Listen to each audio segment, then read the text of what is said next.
요한복음 1장 12절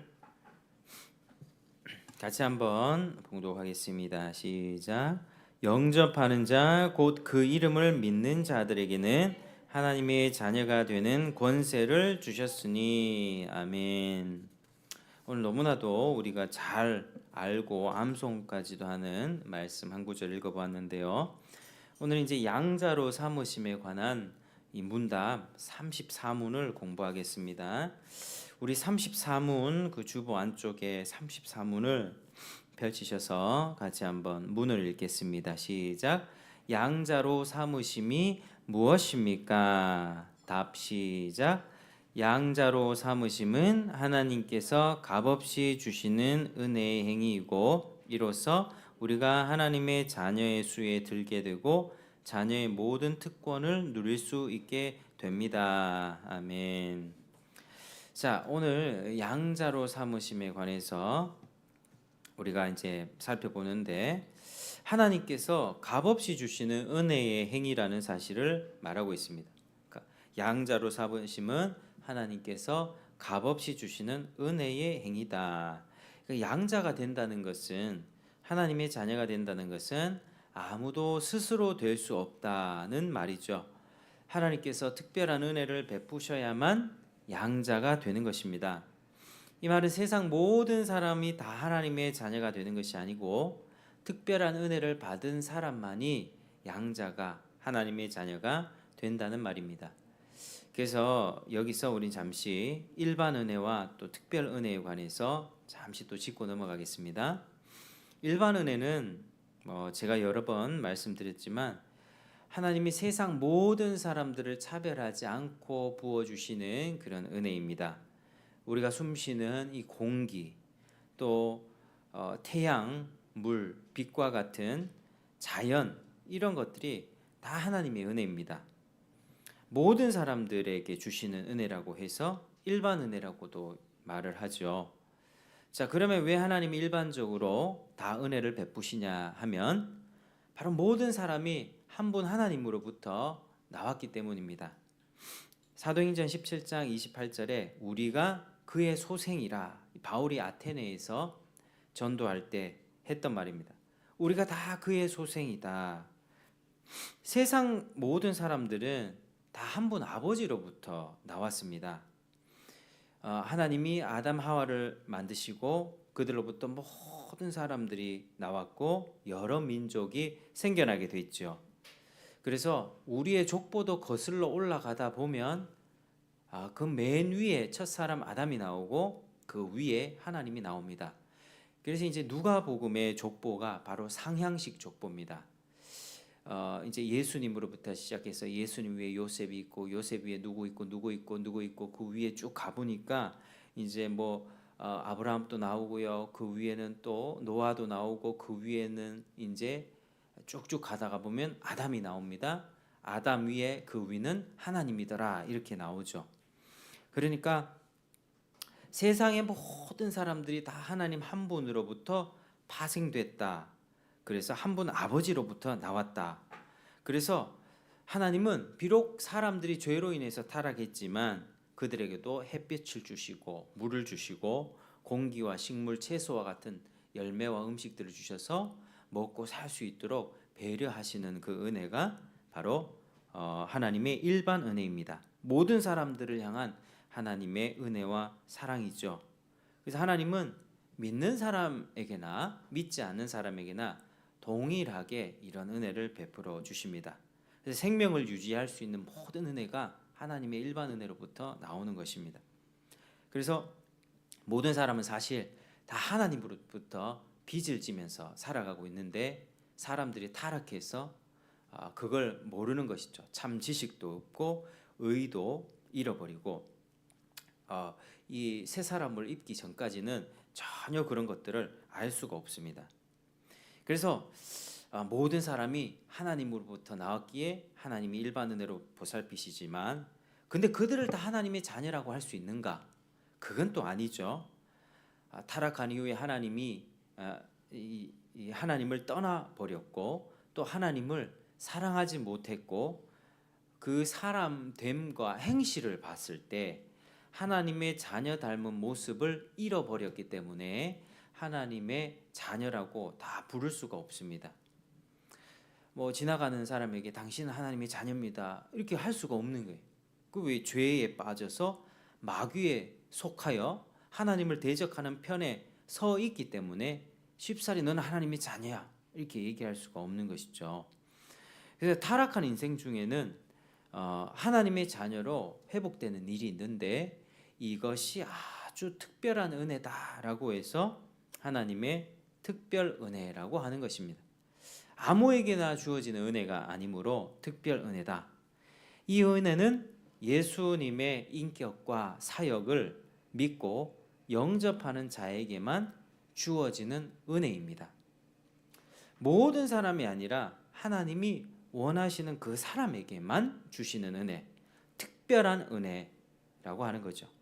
그래서 오늘 말씀에 영접하는 자, 곧 그 이름을 믿는 자들에게는 하나님의 자녀가 되는 권세를 주셨다. 그리고 13절에 혈통으로나 육적으로나 사람의 뜻으로 나지 아니하고 오직 하나님께로부터 난 자들이니라. 하나님의 자녀가 되는 것, 예수를 영접하고 하나님 자녀가 되는 것은 오직 하나님의 뜻대로 하나님께로부터 난 자들이다. 그래서 이 은혜를 받은 사람들만이 하나님을 아버지라고 부를 수 있게 됩니다. 하나님 자녀가 되는 것은 아주 무한한 특권이며 영광입니다. 그래서 하나님의 자녀가 되면 어떤 축복을 받습니까?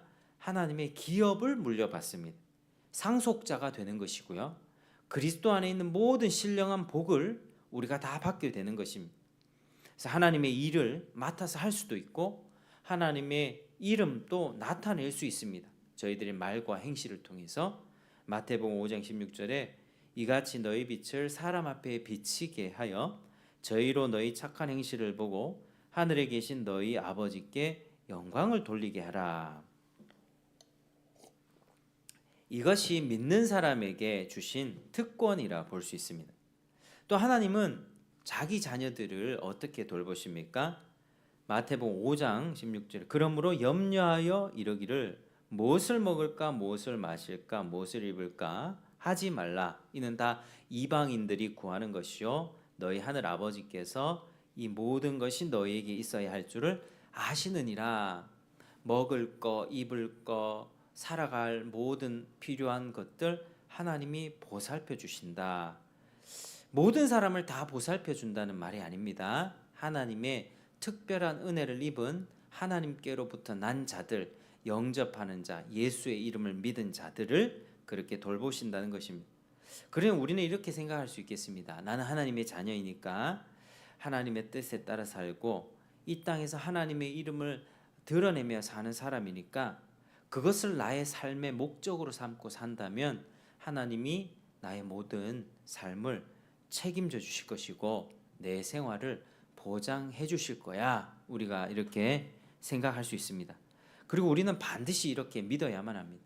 우리가 요즘에 이제 이 발전된 문명화된 사회 속에서 모든 시스템이 안정화되어 있죠. 돈을 내면 물건을 구입할 수 있고 택배로 받을 수 있는 편리한 시스템으로 우리는 점차 하나님을 묵상하기보다 세상의 시스템을 의지하는 그런 삶의 경향들이 더 많아지고 있다는 게 사실입니다. 과거에 이제 불편하고 그러니까 광야 생활이나 사막 생활 같은 데 보면 주변에 뭐가 있겠습니까? 물도 없죠. 뭐 식물도 없죠. 아무것도 없으니까 구약의 백성들이 가면서 하늘의 하나님만 쳐다보면서 하나님께 기도했고 하나님은 만나와 메추라기 반석에서 물까지 주시면서 40년 동안 그들의 신발이 헤어지지 않도록 그렇게 돌봐주시면서 특별한 은혜를 베풀어 주셨다는 것입니다. 그러니까 우리가 풍요롭고 잘 사는 환경이 되면 될수록 역사적으로 무엇이 증명이 되는가? 사람들은 타락하기 쉽다. 잘 살고 부유하고 편리하고 모든 시스템과 기반이 갖춰진 것이 그게 신앙에 별로 도움이 되지 않는다는 것이 참 많이 증명이 되는 것입니다. 그들은 이제 이스라엘 백성들이 40년 광야 생활을 하고 나서 가나안에 정착하자마자 그들은 3세대가 정착하죠. 1세대는 광야에서 죽고 2세대는 광야에서 태어난 어린 세대들, 그리고 그들 다음에 이제 3세대는 사사 시대가 되는데, 가나안 정복하고 정착하기 시작하면서 이제 그 땅에 눌러 살기 시작하면서 이제 신앙이 점점 쇠락하는 것입니다. 그 땅에 우상들, 바알과 아세라 상들, 그런 여신들 숭배하면서 풍요의 신, 비의 신, 뭐 이런 건 아니겠습니까? 다산의 신. 그러니까 그 땅에 정착하며 사는 게 참 하나님의 복인데도 사람의 부패성이 하나님의 복을 받기에는 너무 부족한 거죠. 그래서 하나님의 복을 주셨음에도 그 복을 복으로 삼지 못하고 타락의 발판이 되어버렸습니다. 하나님의 부요함은 축복이에요. 막 풍성함, 돈을 많이 버는 것도 그거는 그냥 객관적인 가치로 봐서는 하나님의 복입니다. 그냥 돈을 사랑하게 되고 돈에 내 마음과 인생을 걸게 되는 사람의 마음이 문제죠. 돈을 사랑함이 일만하게 이제 뿌리가 된다, 이렇게 말씀하지 않습니까? 우리가 돈이 많으면 어떻습니까? 하나님 나라 섬기고 순례의 길, 천국 가는 그 길에 있어서 나도 먹고 살고 주변 사람도 베풀고 참 좋은 도구로 사용할 수 있을 텐데, 사람의 부패한 마음은 그거 그렇게 하기보다 그걸 자꾸 내 것이라 주장하면서 하나님 의지하기보다 자꾸 그걸 의지하게 되는 것이죠. 근데 오늘 이 말씀은 무엇을 먹을까 입을까 마실까 염려하지 마라. 이방인들 다 그렇게 하지만 너희 하늘 아버지께서 너희의 모든 것을 아신다. 하나님께서 우리 성도님들의 지금 개개인의 삶 가운데 뭐가 필요한지, 뭐가 가장 지금 적절하게 하나님이 그 지금 내려주실 것인지 하나님이 너무나도 잘 알고 계신다는 것입니다. 그래서 하나님께서 이렇게 우리의 삶을 보장해 주시고 지켜 주시는 것이 자녀된 양자된 사람들의 특권입니다. 반드시 믿어야 하고요. 그렇게 믿지 않으면 어떻게 됩니까? 이 믿음이 적은 자들아라고 책망을 받게 될 것입니다. 그러니 우리는 이런 양자의 특권을 적극적으로 사용하면서 살 때 하나님을 더 많이 누릴 수가 있습니다. 또 하나님은 자녀들에게 징계를 하시죠.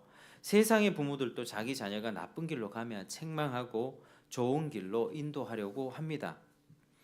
오늘날 체벌 자체를 불법으로 여기는 그런 시대가 되어버려 가지고 학교에서 뭐 권위자가 학생들 또 부모가 자기 자녀를 체벌할 때 정당한 체벌임에도 불구하고 그걸 학대라고 고발하는 그런 시대가 되었습니다. 그러나 이 체벌이라고 하는 것, 훈육이라고 하는 바로 잡는 교정 사역은 자녀들에게 반드시 필요합니다. 사랑의 매가 필요하죠. 거룩하신 하나님도 그렇지 않겠습니까? 당연하죠. 우리보다 더 거룩의 기준으로 거룩하신 눈으로 자녀들의 마음을 감찰하셔서 그 마음을 정확하게 달아보십니다. 그리고 악과 부패와 옛사람이 남아서 하나님의 자녀답게 살지 못할 때는 섭리 가운데 고난도 허락해 주셔서 징계하시고 연단하시고 새 사람으로 만들어 가시는 게, 그게 하나님의 자녀들이 받는 특권입니다. 매 맞는 게 특권이라고. 엇나간 길로 갈 때 가만히 내버려 두는 거, 하나님의 가장 큰 벌이 유기입니다. 유기, 내버려 두심. 로마서 1장에 하나님이 그 만든 그 사람들이 하나님을 기쁘시게 하지 않고 그 마음에 하나님 두기를 기뻐하지 않으므로 하나님이 그들을 내버려 두셨다. 그들의 길을 가도록 그냥, 그래 네 죄악된 길로 그냥 가다가 너 멸망받으라고 하나님이 손을 붙잡아 주지 않은 게 가장 큰 그게 벌이라고 할 수 있습니다. 하나님의 자녀는 하나님이 붙잡아 주시고 감찰하시고 적당한 때에 하나님이 회초를 대시고 아주 그 영혼을 겸손하게 만들으셔서 하나님께 두 손 두 발 들게 만드시고 하나님 다시는 그 죄 짓지 않겠습니다 라고 하는 고백 받으시고 이제 회초리를 떼십니다. 그게 하나님이 일하시는 방식입니다. 또 하나님 어떤 은혜 주십니까? 자녀들에게 때를 따라 돕는 은혜를 주시죠. 자녀들은 물질적인 필요든 영적인 필요든 어떤 필요가 있을 때 하나님께 구하고 도움을 받습니다. 그러니까 우리는 너무 영적인 것만 이렇게 기도해야 되는데 그거 아닙니다. 우리 살아갈 때 뭐 직장, 뭐 자녀 대학 문제, 교육, 집을 구해야 되고 직장을 어디 가야 되고 하는 삶의 전반적인 어떤 필요와 물질적인 부분에 부족함이 있으면 하나님께 구할 수 있습니다. 어떤 필요가 있을 때라도 하나님께 구하고 도움을 받을 수가 있습니다. 이게 하나님이 때를 따라 돕는 은혜를 자녀들에게 베풀어 주시죠. 히브리서 4장 16절에 그러므로 우리가 긍휼하심을 받고 때를 따라 돕는 은혜를 얻기 위하여 은혜의 보좌 앞으로 담대히 나아갈 것이니라. 때를 따라 돕는 은혜를 얻기 위해 은혜의 보좌 앞에 나아가라 말씀하고 있습니다. 그러니까 적극적으로 우리가 구해야 되겠습니다. 나의 필요가 있을 때, 나의 직장에 문제가 있을 때, 물질에 어떤 어려움이 있을 때, 인간관계 어려움이 있을 때, 때로는 영적인 관계에 있어서 하나님과의 어떤 문제 있을 때 하나님께 구할 수 있는 것이죠. 또 어떤 특권이 있겠습니까? 세상 끝날 때 자녀들이 부활한 몸을 받게 되는 것입니다. 영원히 죽지 않는 몸, 썩지 않는 몸을 주셔서 영원히 살게 된다는 것입니다.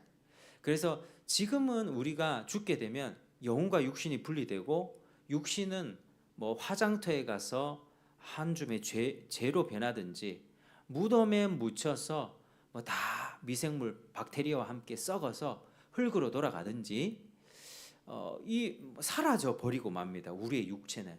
그런데 세상 끝날 때 죽고 나서는 바로 그 영혼이 하나님 품 아니면은 지옥 바로 이렇게 운명이 갈립니다. 근데 영혼만 가죠. 영혼만. 근데 최후 심판 때 예수님 재림하셔서 최후 심판하실 때는 그 사라졌던 우리의 몸을 다시 받습니다. 근데 지금처럼 나이 먹어서 괴롭고 병들고 주름살 생기고 아픈 노화되는 그런 몸이 아니라 아주 영화로운 몸을 받고 다시 영혼과 결합해서 심판받고 예수 그리스도의 은혜를 입은 자들은 그 심판에서 다 하나님 나라 면제받고 하나님 나라 가고 또 심판의 부활을 당하는 그 악인들은 그 몸을 입고 이제 생생하게 그 지옥의 고통을 또 겪게 되는 것이죠. 이게 하나님의 자녀들이 세상 끝날 때에 얻게 되는 복입니다. 마태복음 13장 43절에 의인들은 자기 아버지 나라에서 해와 같이 빛나리라. 해와 같이 영원히 빛난다. 예수님의 부활하신 그 찬란한 몸이 또 하나님의 자녀들에게도 동일하게 입혀지는 것입니다. 영원히 하나님 나라는 영혼만 날아다니는 곳이 아닙니다. 하나님 완성된 하나님의 나라는 영혼과 육체가 결합해서 다시는 늙지 않고 썩지 않는 그 완전한 부활체를 입고 생활하고 하나님께 영광 돌리는 그곳이 바로 천국이다. 하나님 나라다라고 하는 것이죠. 자, 또 양자됨의 축복을 한 가지 더 생각해 보면 이런 은혜를 나만 누리는 것이 아니라 우리가 공동체적으로 누린다는 것입니다. 형제들과 함께 누린다는 것.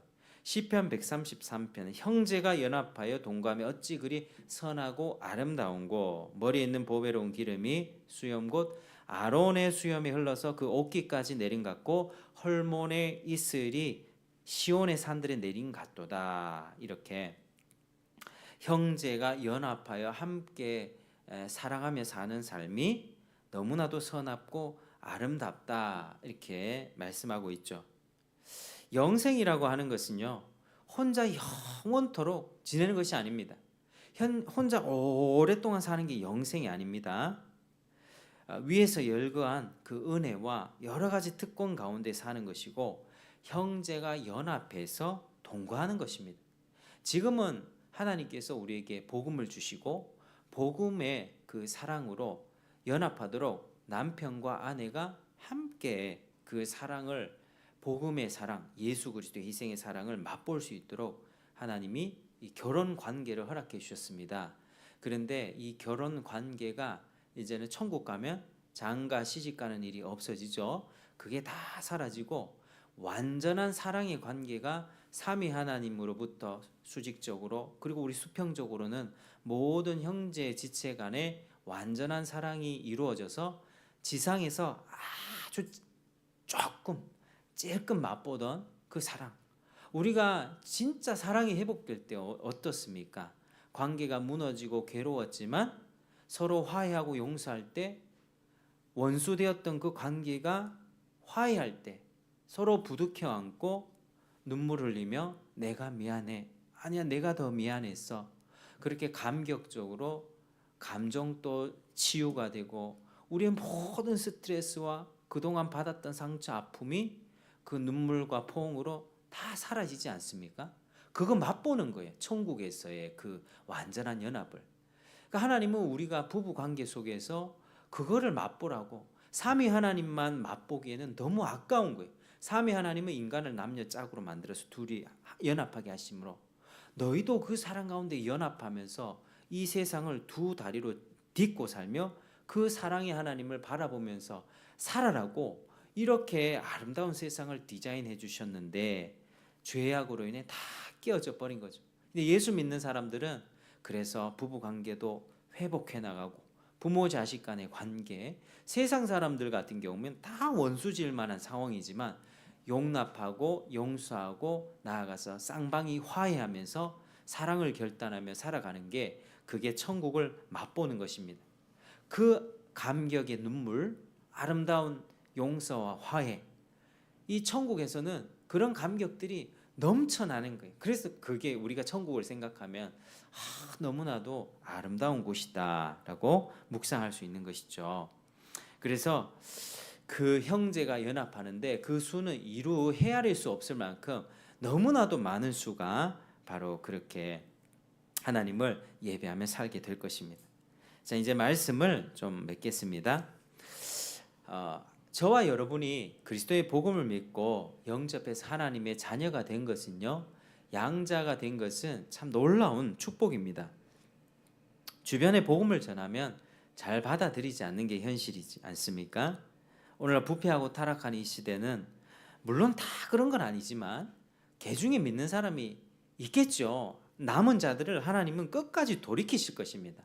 예수님 재림하실 그날까지 그 남아있는 한 명을 향한 하나님의 열심으로 우리 같은 부족한 사역자들, 전도자들 일으켜 주셔서 복음 전하게 하심으로써 한 사람까지 최후의 인류 역사의 마지막 그 한 사람을 구원하시기까지 하나님이 쉬지 않을 것이고, 그 영혼이 구원받으면 이제 이 세상은 이제 새하늘과 새 땅이 열리게 될 것입니다. 예수님 재림하셨어요.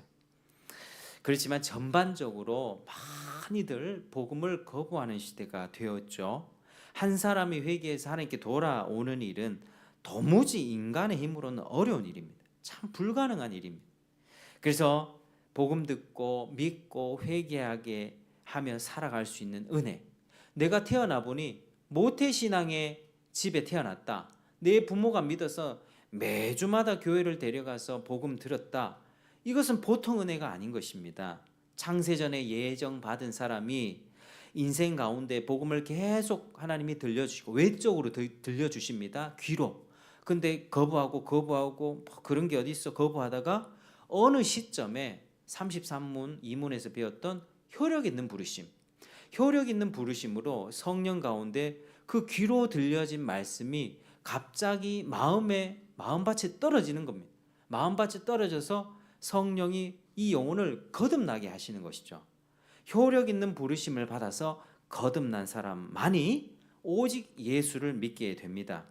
그래서 이런 앞에서 우리가 이야기 나눈 말씀으로 나눈 모든 축복과 특권과 은혜를 누리면서 형제와 연합해서 교회 생활을 통해서 천국을 조금씩 맛보면서 살다가 완전한 하나님 나라 안식에 들어가는 것, 그게 아무에게도 주는 복이 아니란 것이죠. 그러니까 우리는 어떤 사람들입니까? 자, 한번 따라 하시겠습니다. 우리는 모든 것을 다 가진 사람입니다. 시작. 우리는 모든 것을 다 가진 사람입니다. 내가 조금 불편하다 할지라도 우리는 죄악된 본성 때문에 불평할 수 있습니다. 그럼에도 불구하고 하나님을 묵상해야 합니다. 하나님이 주신 축복, 내가 그 축복을 받은 이미 하나님 나라의 대열에 들어간 사람이다. 천국의 허다한 구름 같은 증인들이 우리를 격려하며 하나님 나라로 올 수 있게끔, 안전하게 승리하며 올 수 있게끔 지금 또 그 증인들이 우리를 격려하고 있습니다. 성부, 성자, 성령 삼위 하나님께서 합력하여 우리를 이끌어 가시는 이 은혜, 가만히 내버려 두지 않고 우리가 죄악과 멸망의 길, 우리가 어떨 때는요, 죄를 반복해서 짓게 되면 양심이 무뎌지고 하나님 앞에 서게 되는 게 부끄러워져서 예배에 오고 말씀 펼치고 기도하는 게 굉장히 부담스러워지는 때가 있습니다. 신자라고 할지라도 하나님과의 관계에 문제가 생기면 굉장히 무뎌지는 거죠.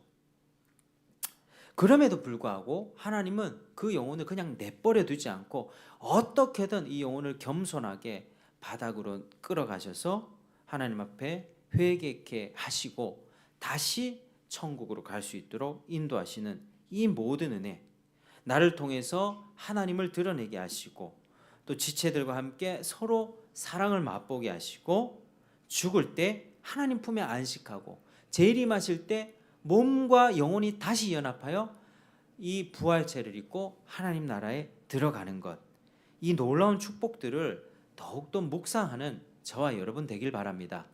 이 묵상들이 우리에게 넘칠 때 내가 참 지금 여러 가지 아직도 해결되지 않고 아직도 이루어지지 않은 기도의 제목들, 나를 괴롭히고 나를 어렵게 하는 그 인간관계가 있지만 하나님께서는 결국 그것을 하나님의 때에 때를 따라 돕는 은혜를 베풀어 주시면서 결국에는 모든 것이 아버지의 영광, 또 내가 하나님의 형상을 더 닮아가는 그 방식으로 하나님이 일을 하실 것이다 확신하면서 우리는 천국에 안전하게 들어갈 수 있는 것입니다. 그래서 이번 한 주간 또 살아가실 때 이 놀라운 축복을 더 묵상하시고 더 감사하시고 내 상황에 어려운 일을 닥쳤을 때 하나님 앞에 먼저 기도하시고, 오전에 우리가 말씀 가운데 살펴봤듯이 공의로 판단하시는 판결하신 하나님께 다 맡겨드리면서 하나님 최후 결산 때 하나님 내 억울함을 풀어주십시오라고 주님께 다 맡겨드리며 승리하는 귀한 주의 백성들 되기를 주의 이름으로 축복합니다. 기도하겠습니다. 하나님 아버지, 참으로 감사드립니다. 오늘도 양자됨의 은혜, 그 축복과 특권에 관해서 살펴보았습니다. 하나님의 자녀가 된 것, 이 보통 은혜가 아닌데 어떻게 내가 이런 은혜를 받게 되었을까 생각해 보면 하나님의 은혜라는 대답 외에는 다른 말이 없습니다.